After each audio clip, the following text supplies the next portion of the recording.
আমি জয়ী পাল। কেমন আছো তোমরা জানিও। আমি খুব ভালো আছি। কালকে আমি সাথীর বাড়ি গিয়েছিলাম, আজকে আমি আরও এক জায়গায় যাচ্ছি, এটা সারপ্রাইজ রইল। তো আমার জীবনের যে দুঃখ কষ্টগুলো এইভাবে তোমরা যে ভাগ করে নেবে আমি কোনোদিন ভাবিনি। তো কালকে সাধনদা সাথীর বাড়ি গিয়েছিলাম, এত ভালোবাসা দিয়েছে, এত যত্ন করেছে, তোমাদের বলে বোঝাতে পারবো না। জানি না কে কেমন ভিডিও বানায় ভিউসের জন্য, কি টাকার জন্য, ওই টাকার জন্য বা ভাইরাল হওয়ার জন্য, আমি জানি না। তবে আমার অনেক দিনের ইচ্ছা ছিল, তাহলে আমি পূরণ করেছি।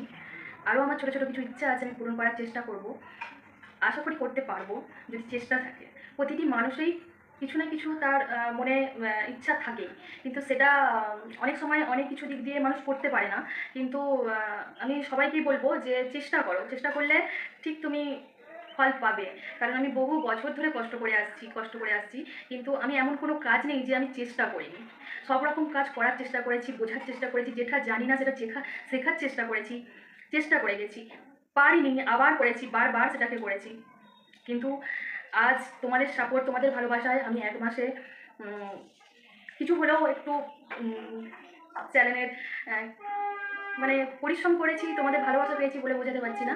সাথীদিও বললো, ওখানে সোমনাথদাও বললো যে 1 মাসে তোমার ঠিক আছে, খারাপ নেই, ঠিক আছে। তো আমার অনেক দিনের ইচ্ছা ছিল যাদের যাদের আমি ভালোবাসি আমি তাদের সঙ্গে দেখা করব। তো যত কষ্টই হোক আমি যাব। আজকেও যাব, আমার একটা মনের ইচ্ছা অনেক দিনের পূরণ করতে। কন্টিনিউ আমার ডেইলি ব্লগ শেয়ার করছি, আপনারা দেখবেন। এটুকুই রিকোয়েস্ট রইল।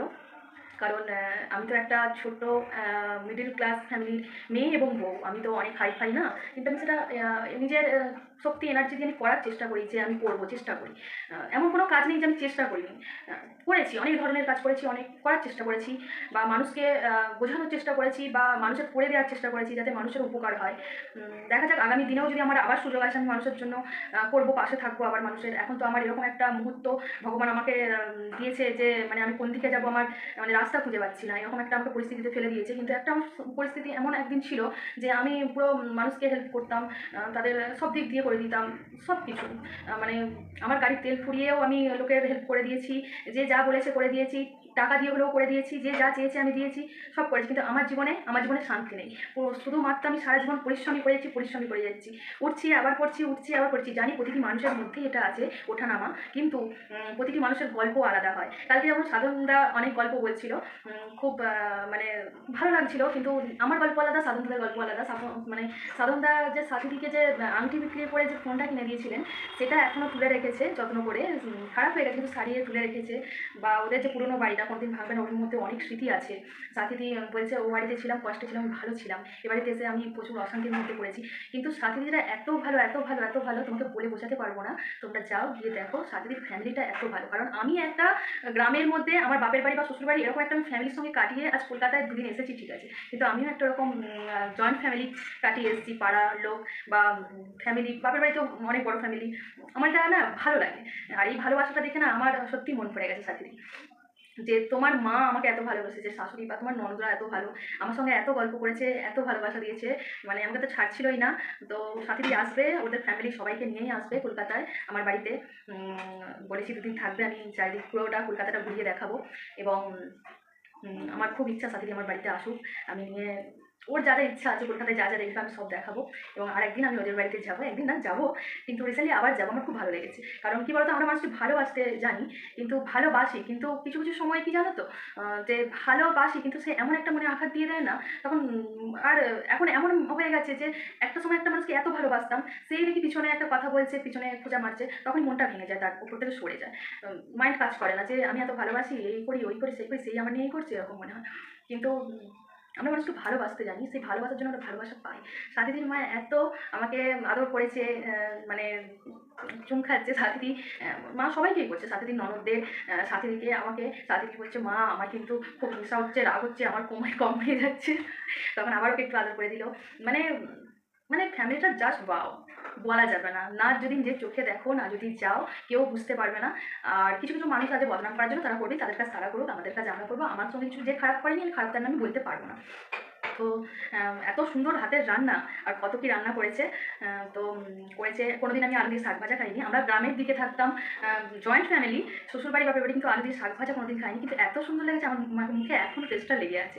আলু দিয়ে শাক ভাজা, তারপরে ইঁচড় চিংড়ি, খাসির মাংস, মুরগির মাংস, তারপরে চাটনি, পাঁপড়, মিষ্টি, দই,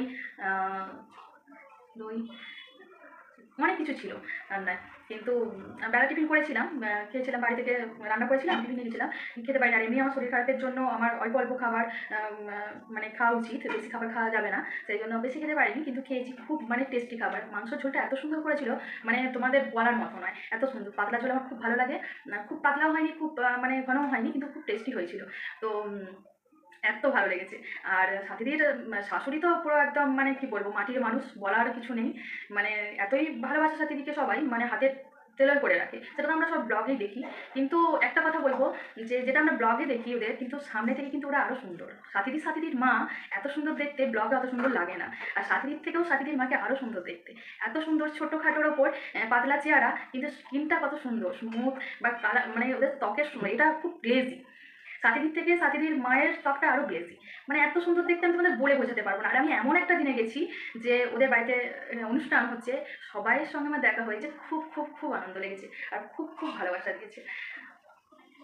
আমার অনেক দিনের ইচ্ছা ছিল যে দেখা করবো, কিন্তু পাচ্ছিলাম না, সেরকম সুযোগ ছিল না, পাচ্ছিলাম না। আজ আমি কলকাতায় এসে আছি, অনেক মানুষের সঙ্গে আমার ওঠা বসা, কথাবার্তা, সবার থেকে সব কিছু আমি সাজেশন পাই। আজকে যাবো আর একটা নতুন আমার একটা অভিজ্ঞতা শুনতে হতে। তোমাদের কালকে আমি ব্লগে দেখাবো যে আমি আবার কি একটা নতুন করতে চলেছি। তো এইভাবেই আমার পাশে থেকো, আমাকে সাহায্য করো, আমি যেন এগিয়ে যাই, আমার দুটো বাচ্চাকে ভালোভাবে মানুষের মতো মানুষ করতে পারি। আর আমার লাইফটাও যেন আমি এই লাইফে আমি কী করবো এখন, আমার তো এখন অনেক মানে কবে মরবো তো তার ঠিক নেই, এখন আমার লাইফটা পড়ে আছে, একাকিত্ব জীবন কাটানো খুব মুশকিল। তার উপর দুটো বাচ্চা, তারপরে তো আবার আছে আশেপাশের সবাই আছে, তো সবাইকে নিয়ে তো পথ চলতে হবে। তার জন্য তো আমার কিছু না কিছু একটা লাগবে কাজ করতে। তো আমি এই প্রফেশনটা বেছে নিয়েছি, যে আমি, এটা আমার আগে থেকেই ছিল, বললাম আমার যে করতে দিত না। তো এখন আমি যেহেতু সবার সঙ্গে আমার একটা ভালো সম্পর্ক হয়েছে, বা কলকাতায় এসে আমার বড় বড় মানুষদের সঙ্গে মানে ওঠা বসা, তো আমি তো এখন কিছু সোশ্যাল মিডিয়ায় আমি কিছু ভাবতেই পারি, কিছু করতেই পারি। তো এটা তো খারাপ কাজ না, এখানে তো আমি কিছু খারাপ করছি না, আমি একটা চেষ্টা করছি যে আমার ছেলে মেয়ের ভবিষ্যতের জন্য চেষ্টা করছি। তো এইভাবেই পাশে থেকো, সবাই ভালোবাসা দিও। অনেক অনেক ধন্যবাদ আমার ভিডিও দেখার জন্য, আর আমার বাজে কথা বক বক শোনার জন্য। সবাই কমেন্ট করে বলো আমার শর্ট ভিডিও কেমন লাগে তোমাদের। তোমরা তো আছো ওই 10 জন 12 জনের মতো কমেন্ট করো, কিন্তু কমেন্ট করো না, কমেন্ট করো। আর এসো আমার বাড়ি, আমি গোটা কলকাতায় ঘুরে দেখাবো কোথায় কী আছে, এটুকু তো করতেই পারি আমার বন্ধুদের জন্য। আর সবার তো জানা টালিগঞ্জে থাকি, কারো তো অজানা নাই। ঠিক আছে, টাটা, বাই বাই। আমি এক জায়গায় যাবো, একটু তাড়া আছে, তো বললাম একটু কথা বলে যাই বন্ধুদের সঙ্গে। তো তোমরাই তখন আমার সব, তোমাদের কি সব তো শেয়ার করবো। অপেক্ষা করো নেক্সট ব্লগের জন্য, কিছু নিশ্চয়ই আসছে, নতুন কিছু আসছি। টাটা।